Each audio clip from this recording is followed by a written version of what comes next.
how manipulation can take us out of alignment.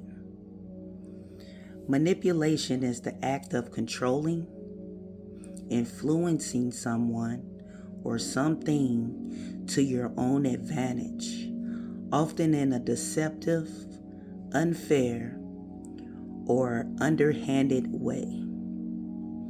In psychology, manipulation is the use of deceptive, underhanded, or exploitive tactics to control another person's thoughts, emotions, or behavior.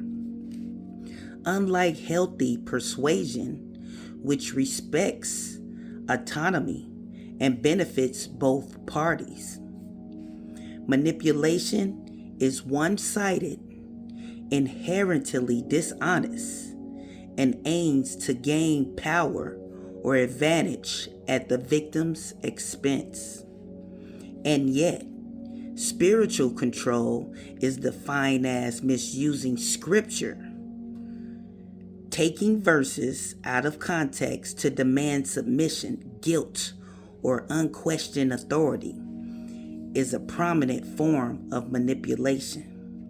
This is the reason why we have to study the scriptures deeply to avoid being easily misled by twisted teachings. Acts chapter 17 verse 11 helps us to examine the truth.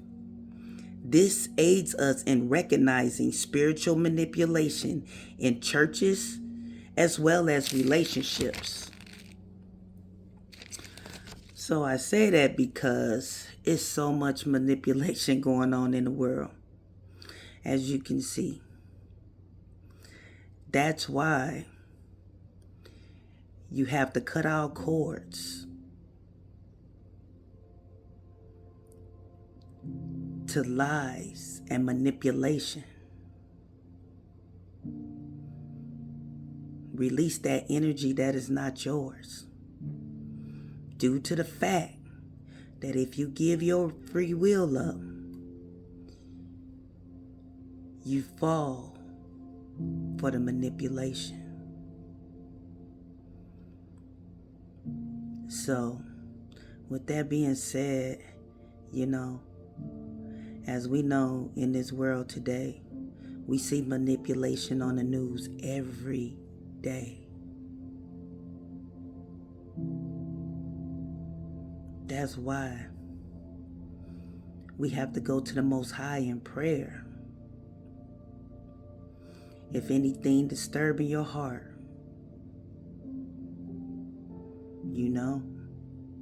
especially with what the government is doing, leave it to God. That's His job. And move on with your life. Don't allow it to affect you, especially in a negative way. We have our free will to choose.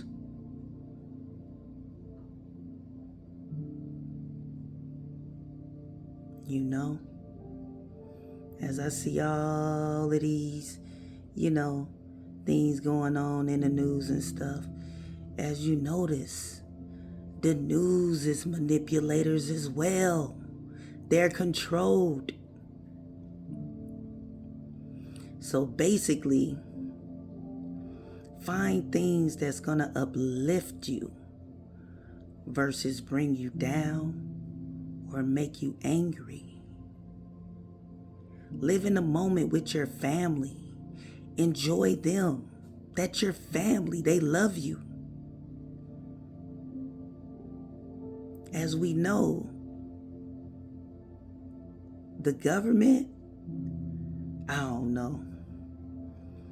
I think that they're for their own good, But with that being said, we have to rely on the Most High for all of our needs. We have to rely that we are being divinely guided every day.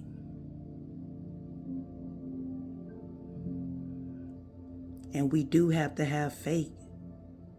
But faith without works is dead. And what I mean by that, you have to know. It's the knowing. And God knows who's true and who's not true. So I promise you, when you lay it at the altar, and he know you sincere, he gon' act. Can't lay it at the altar and then question it because of all the noise that's around you, the outside noise. That's the reason for meditation. That's the reason why nature is available to us. That's the reason why the water is available to us, to help us cleanse that negative energy out of our aura. And then when we use our eyes, they're a portal. So all the things that we see, what they're doing on the news, on the media and all of that, that affects us consciously and unconsciously. For me, I master my emotions. I refuse to allow someone to trigger me. Because if I allow them to trigger me, they win. And at the same time, with all this going on, we just have to focus on self. Focus on the things that we like. And don't focus on the things that we don't like. Use your imagination on how you want to move forward with your family, what your dreams and your hopes are. Don't allow this world or anyone outside of you to discourage you and make you feel like you're in hell. Because if you choose that, that's what the universe is going to reflect to you. But if you in that divine flow, you got your peace, you standing in your power, and you know everything working out for your highest good. And I just want to let you guys know that it's the battle of the mind. Control your thoughts. If those bad thoughts creep in, you tell yourself, I release all energy that is not mine, because those are not your thoughts. You could battle them and reprogram them. I release all energy that is not mine every day to stand in my own energy. It's important to know that we have control of self. Nashe.